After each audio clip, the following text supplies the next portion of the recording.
समय जीवन का एक महत्वपूर्ण हिस्सा है जो किसी भी क्षेत्र में सफलता की प्राप्ति में सहायक हो सकता है।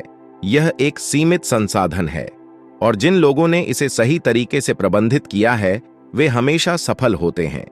जब हम समय का सही तरीके से उपयोग करते हैं तो हम अपने लक्ष्यों की प्राप्ति में सफल हो सकते हैं और जीवन को अधिक उत्तम बना सकते हैं।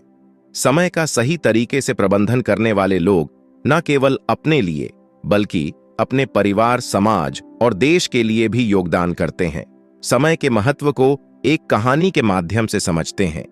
वन में स्थित एक आश्रम में एक ज्ञानी साधु रहते थे। ज्ञान प्राप्ति की लालसा में दूर दूर से छात्र उनके पास आया करते थे और उनके सानिध्य में आश्रम में ही रहकर शिक्षा प्राप्त किया करते थे।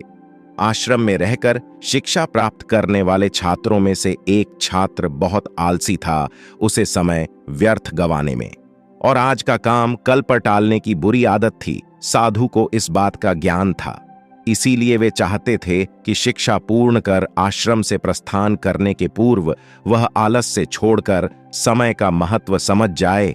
इसी उद्देश्य से एक दिन संध्या काल में उन्होंने उस आलसी छात्र को अपने पास बुलाया और उसे एक पत्थर देते हुए कहा, पुत्र, यह कोई सामान्य पत्थर नहीं बल्कि पारस पत्थर है। लोहे की जिस भी वस्तु को यह छू ले वह सोना बन जाती है। मैं तुमसे बहुत प्रसन्न हूं, इसलिए 2 दिनों के लिए यह पारस पत्थर तुम्हें दे रहा हूं। इन 2 दिनों में मैं आश्रम में नहीं रहूंगा। मैं पास के गांव में रहने वाले अपने एक मित्र के घर जा रहा हूं। जब वापस आऊंगा तब तुमसे यह पारस पत्थर ले लूंगा। उसके पहले जितना चाहो उतना सोना बना लो। छात्र को पारस पत्थर देकर साधु अपने मित्र के गांव चले गए। इधर छात्र अपने हाथ में पारस पत्थर देख बड़ा प्रसन्न हुआ। उसने सोचा कि इसके द्वारा मैं इतना सोना बना लूंगा कि मुझे जीवन भर काम करने की आवश्यकता नहीं रहेगी और मैं आनंद पूर्वक अपना जीवन व्यतीत कर पाऊंगा। उसके पास 2 दिन थे। उसने सोचा कि अभी तो पूरे 2 दिन शेष हैं।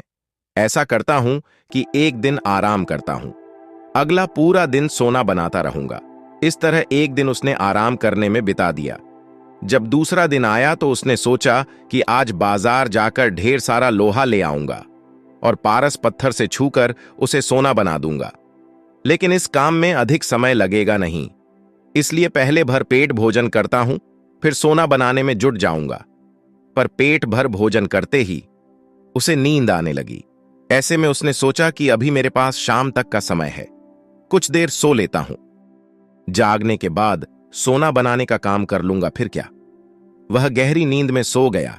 जब उसकी नींद खुली तो सूर्य अस्त हो चुका था और 2 दिन का समय पूरा हो चुका था। साधु आश्रम लौट आए थे और उसके बाद साधु उस छात्र के पास गए और कहा, सूर्यास्त के साथ ही 2 दिन पूरे हो चुके हैं, तुम मुझे पारस पत्थर वापस कर दो। छात्र क्या करता? आलस के कारण उसने अमूल्य समय व्यर्थ गंवा दिया था और साथ ही धन कमाने का एक सुनहरा अवसर भी उसे अपनी गलती का एहसास हो चुका था और समय का महत्व भी समझ आ गया। वह पछताने लगा। उसने उसी क्षण निश्चय किया कि अब से वह कभी आलस्य नहीं करेगा। तो दोस्तों, हमको इस कहानी से क्या सीखने को मिलता है? हमें इस कहानी से यह सीखने को मिलता है कि जीवन में उन्नति करना चाहते हैं तो आज का काम कल पर टालने की आदत छोड़ दीजिए। समय अमूल्य है, इसे कभी भी व्यर्थ ना गंवाएं।